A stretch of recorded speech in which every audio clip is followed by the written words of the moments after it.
Shalom, selamat pagi Bapak Ibu Saudaraku yang dikasihi Tuhan. Salam sejahtera buat saudara semua dimanapun berada. Saya mengajak kembali Bapak Ibu Saudara untuk bersaat teduh dan berdoa dalam renungan penuntun kehidupan setiap hari. Kiranya damai sejahtera dan sukacita oleh Roh Kudus senantiasa melimpah dalam hati dan kehidupan kita semua. Tema renungan penuntun kita hari ini, damai sejahtera menyertai kamu. Ayat bacaan kita terdapat di dalam 1 Tesalonika 1 ayat 1. Demikian bunyi firman Tuhan. Dari Paulus, Silvanus, dan Timotius kepada jemaat orang-orang Tesalonika yang di dalam Allah Bapa dan di dalam Tuhan Yesus Kristus. Kasih karunia dan damai sejahtera menyertai kamu. Bapak Ibu Saudaraku yang dikasihi Tuhan, ada sebuah pertanyaan dalam sebuah kuis yang berkata demikian. Apakah yang paling mahal di dunia ini? Ada yang menjawabnya dengan berkata berlian, emas, dan sebagainya. Tetapi ada seorang dengan bercanda berkata, yang paling mahal sebenarnya adalah damai sejahtera. Emas bisa dibeli, berlian bisa dibeli, tetapi damai sejahtera tidak pernah dapat dibeli dan ditawar dengan uang seberapapun besarnya. Manusia sekarang ini sedang mencari damai. Ada orang mencari damai di diskotik. Ada orang mencari damai dengan pergi ke tempat-tempat hiburan. Tetapi saudaraku, di atas kayu salib Yesus berkata, sudah selesai.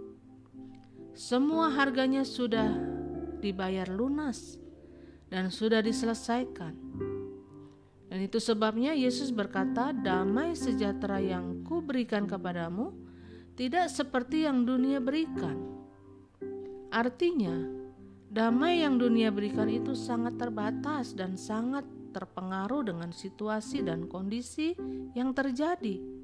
Tetapi damai yang Yesus berikan adalah kekal sampai selama-lamanya. Nah, saudaraku yang dikasihi Tuhan, dalam ayat bacaan hari ini, Paulus menulis surat ini untuk memberikan penghiburan kepada jemaat yang ada di Tesalonika, agar mereka senantiasa kuat. Dan karena itu Paulus memulai suratnya dengan kalimat, kasih karunia dan damai sejahtera menyertai kamu. Nah, yang menjadi pertanyaannya, mengapa Paulus menekankan tentang damai sejahtera menyertai kamu? Ini apa artinya? Nah, dari ayat bacaan kita hari ini kita mau belajar dari kalimat yang Paulus sampaikan bahwa kita selalu punya alasan untuk bersukacita dan berpengharapan. Bisa saja saudara menghadapi masalah dalam keluarga. Bisa saja saudara punya suami atau istri yang mengecewakan. Bisa saja saudara punya mertua yang melukai, tetapi ketika damai sejahtera Kristus menyertai kita, maka kita selalu punya alasan untuk tetap bersukacita dan berpengharapan di dalam Tuhan. Karena damai Kristus memberi kekuatan dan jalan keluar buat kita semua, dan damai Kristus itulah yang memampukan kita untuk selalu tenang sehingga kita tetap dituntunnya untuk berjalan di dalam kebenaran. Dan yang kedua, apa artinya damai sejahtera menyertai kamu? Artinya kita perlu terus berjalan bersama Kristus agar hidup kita penuh damai sejahtera. Kalau kita ada di jalan Kristus, maka otomatis damai sejahtera itu akan menyertai hidup kita.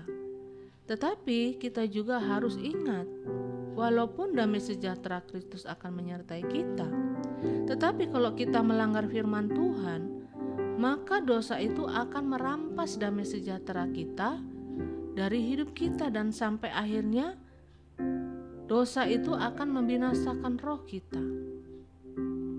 Dan yang ketiga, apa artinya damai sejahtera menyertai kamu? Artinya kita harus tetap menghadapi persoalan-persoalan kehidupan kita tanpa kita khawatir dan gentar. Ingat, jangan pernah lari dari persoalan. Persoalan ada bukan untuk kita tangisi, dan persoalan ada bukan untuk menjadikan kita stres, tetapi kita harus hadapi dan kita selesaikan bersama dengan Tuhan. Karena Alkitab berkata, roh yang ada di dalam kamu lebih besar dari roh yang ada di dalam dunia ini. Karena itu Bapak Ibu Saudaraku yang dikasihi Tuhan, mungkin saudara saat ini sedang menghadapi masa-masa yang sukar, masa-masa yang sulit dalam hidup saudara, tetapi berita yang sama saya mau sampaikan buat saudara semua bahwa damai sejahtera Kristus menyertai kamu.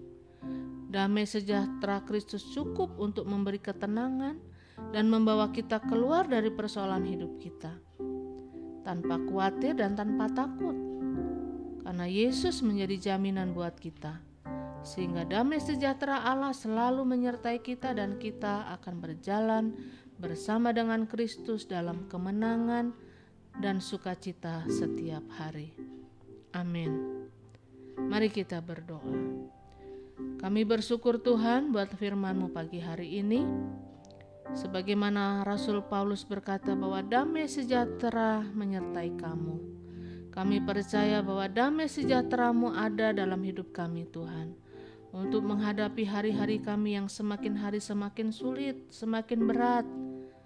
Tetapi kami percaya jika ada sukacita dan damai sejahtera dalam hidup kami, maka pengharapan itu akan menjadi bagian penting yang akan menyertai kami, sehingga kami tidak perlu takut, kami tidak perlu khawatir untuk apapun yang akan terjadi di depan kami. Karena kami percaya jaminan firman-Mu, janji-Mu itu cukup buat kami. Kuatkan kami Tuhan, teguhkan iman percaya kami, dan berilah kepada kami damai sejahtera sukacita-Mu melimpah, untuk kami menjalani hari-hari kami bersama dengan Tuhan. Terima kasih Bapa. Terima kasih Tuhan Yesus, terima kasih Roh Kudus. Di dalam nama Yesus kami berdoa. Haleluya. Amin. Kiranya berkat yang sempurna dari Allah Bapa kita, kasih karunia dari Tuhan Yesus Kristus, dan persekutuan yang indah dengan Roh Kudus menyertai kita semua dari sekarang ini dan sampai selama-lamanya. Maju terus dalam tuntunan Tuhan. Tetap semangat, sampai jumpa esok hari dalam penuntun kehidupan setiap hari, dan Tuhan Yesus memberkati.